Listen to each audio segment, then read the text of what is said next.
Okay, so the listening topic today is about U.S. legal system, and this discussed how the legal system of a country, like its system of justice, reflects its history and culture, and that is just as important as the other topics we've discussed so far.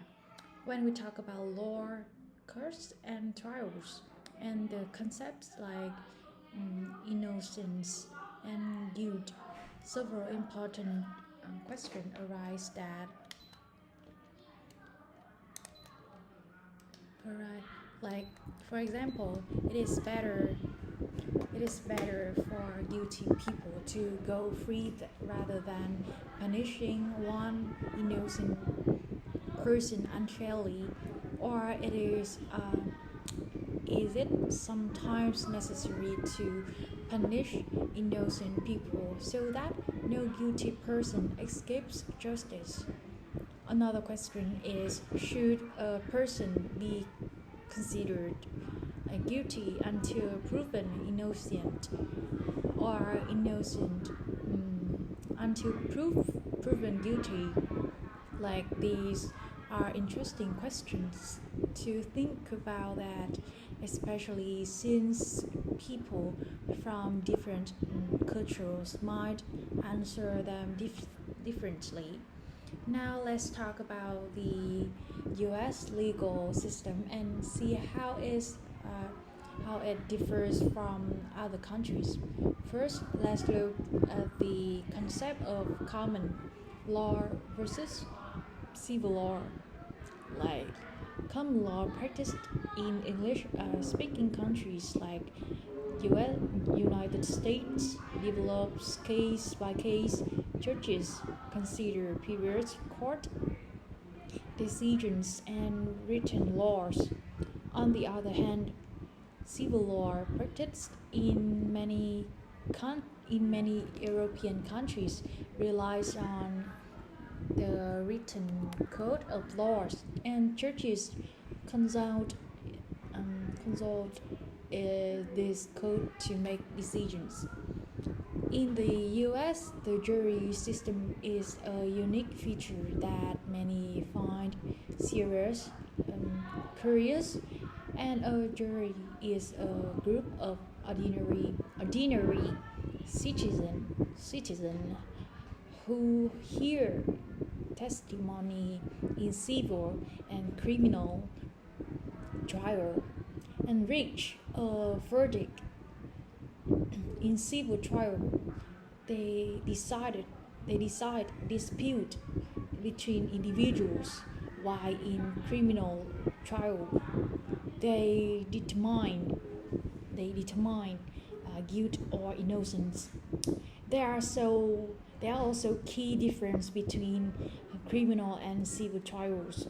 In criminal cases, the defendant does not have to testify, and the government must prove guilt beyond a reasonable doubt. In civil cases, the defendant must testify, and the proof requirement is lower, needing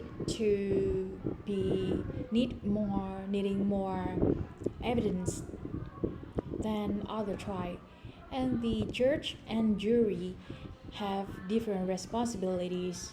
The judge ensures that the trial follows the law and decides what evidence is admissible. The jury evaluates the testimony and the evidence to determine the truth.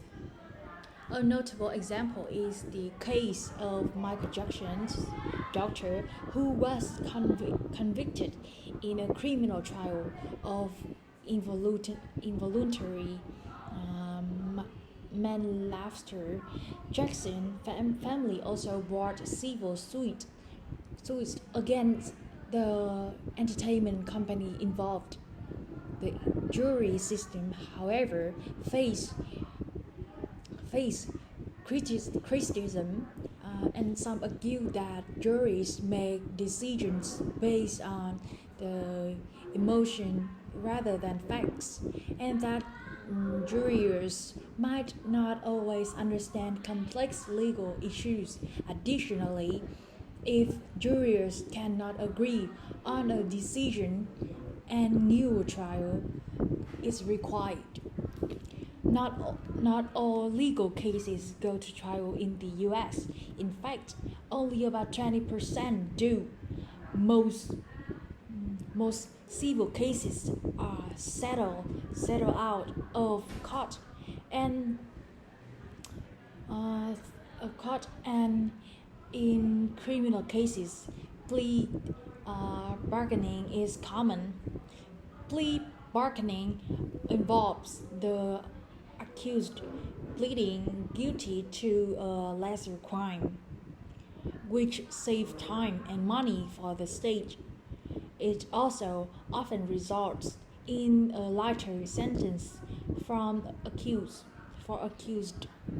Despite these processes, the US has a high number of people in prison. This high imprisonment rate is a significant challenge in the country. Understanding the US legal system with its principles of common law, the jury system, and practices like plea bargaining give us a clear picture of how it differs from other legal systems around the world. It reflects the country's unique history and culture, presenting both strengths and challenges that continue to evolve.